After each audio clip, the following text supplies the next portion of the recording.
Bonjour à tous les amis, on espère que depuis la dernière fois vous portez bien et que votre foi illumine et éclaire comme ce soleil qui nous éblouit cet après-midi encore, comme tous les autres jours du confinement.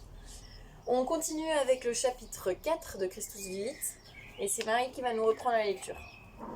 Donc le chapitre 4, le titre c'est la grande annonce pour les jeunes. Le pape nous annonce 3 promesses. La première, un Dieu qui est amour. Je veux dire d'abord à chacun la première vérité, Dieu t'aime. Si tu l'as déjà entendu, peu importe, je veux te le rappeler, Dieu t'aime. N'en doute jamais quoi qu'il arrive dans ta vie. Tu es aimé infiniment, en toutes circonstances. L'expérience de la paternité que tu as eue n'est peut-être pas la meilleure. Ton père de la terre a peut-être été loin ou absent, ou au contraire dominateur et captatif. Ou simplement il n'a pas été le père dont tu avais besoin. Mais ce que je peux te dire avec certitude, c'est que tu peux te jeter avec confiance dans les bras de ton Père divin, de ce Dieu qui t'a donné la vie et qui te la donne à tout moment. Il te soutiendra fermement et tu sentiras en même temps qu'il respecte jusqu'au bout ta liberté. Nous trouvons dans sa parole de nombreuses expressions de son amour. C'est comme s'il avait cherché différentes manières de la manifester pour voir s'il pouvait atteindre ton cœur avec l'une ou l'autre de ses paroles. Tu as vraiment de la valeur pour lui, tu n'es pas insignifiant, tu lui importes parce que tu es une œuvre de ses mains. Il te prête donc attention et se souvient de toi avec affection. Tu dois avoir confiance dans le souvenir de Dieu. Sa mémoire n'est pas un disque dur qui enregistre et archive toutes nos données. Sa mémoire est un cœur tendre de compassion qui se plaît à effacer définitivement toutes nos traces de mal. Il ne veut pas tenir le compte de tes erreurs et en toute situation, il t'aidera à tirer quelque chose même de tes chutes parce qu'il t'aime. C'est un amour qui n'écrase pas. C'est l'amour du Seigneur, un amour de tous les jours, discret et respectueux, amour de liberté et pour la liberté. Amour qui guérit et qui relève. C'est l'amour du Seigneur qui apprend plus à redresser qu'à faire chuter, à réconcilier qu'à interdire, à donner de nouvelles chances qu'à condamner, à regarder l'avenir plus que le passé. Son amour est si réel, si vrai, si concret, qu'il nous offre une relation faite de dialogues sincères et féconds. Finalement, cherche l'embrassade de ton Père du ciel dans le visage aimant de ses courageux témoins sur la terre.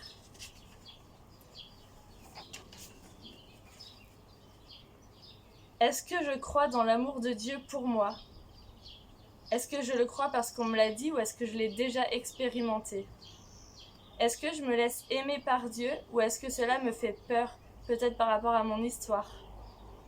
Est-ce que je dialogue avec Dieu comme avec un ami ?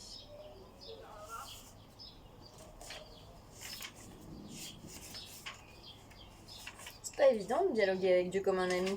Un ami, on le voit, on peut lui donner rendez-vous. Enfin, là, en ce moment, c'est plus compliqué, mais on peut au moins parler avec lui par téléphone, alors qu'avec Dieu, discuter, c'est plus compliqué, hein. C'est peut-être lui confier ce que tu vis, lui dire simplement, même les joies, mais les peines. Ou, tu vois, bah là, aujourd'hui, Jésus, j'ai ça à faire, aide-moi à le vivre avec toi. Enfin, vraiment le faire participer dans ce que tu vis. Ouais. D'accord.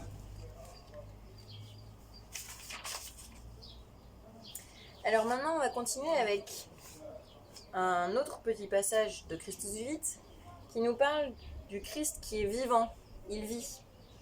Celui qui nous remplit de sa grâce, qui nous libère, qui nous transforme, qui nous guérit et nous console, est quelqu'un qui vit.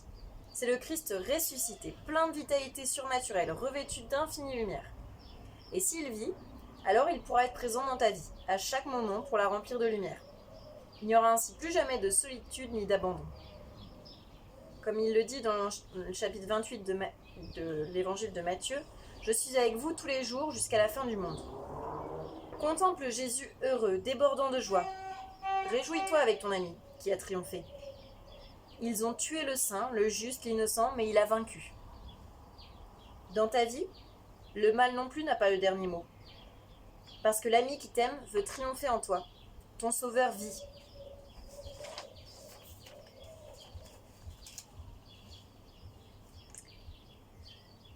Est-ce que je vois la présence de Dieu dans ma vie ? Et quelles ont été les étapes de ma conversion où Dieu s'est manifesté dans ma vie.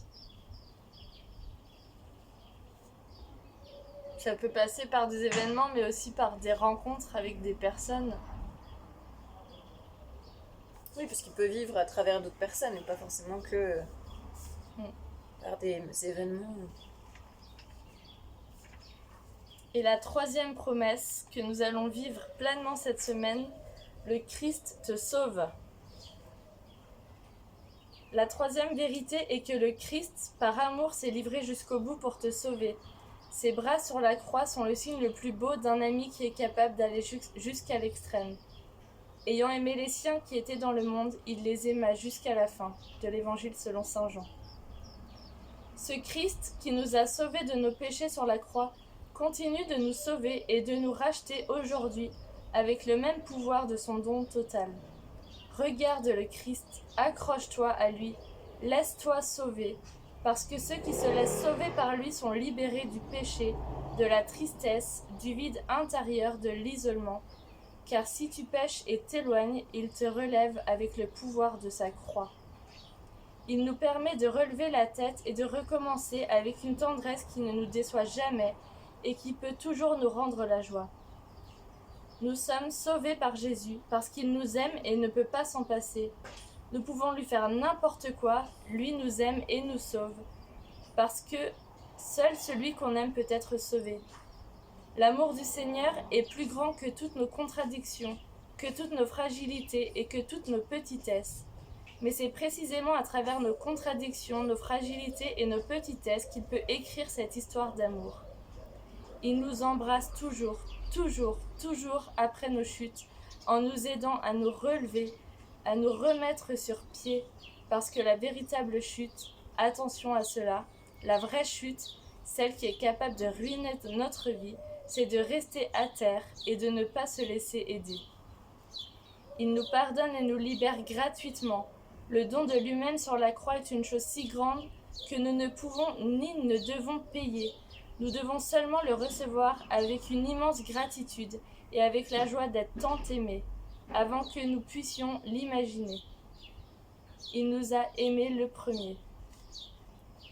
Regarde les bras ouverts du Christ crucifié, laisse-toi sauver encore et encore. Et quand tu t'approches pour confesser tes péchés, crois fermement en sa miséricorde qui te libère de la faute. Contemple son sang répandu avec tant d'amour et laisse-toi purifier par lui. Tu pourras ainsi renaître de nouveau. Du coup, on a une petite démarche à vous proposer.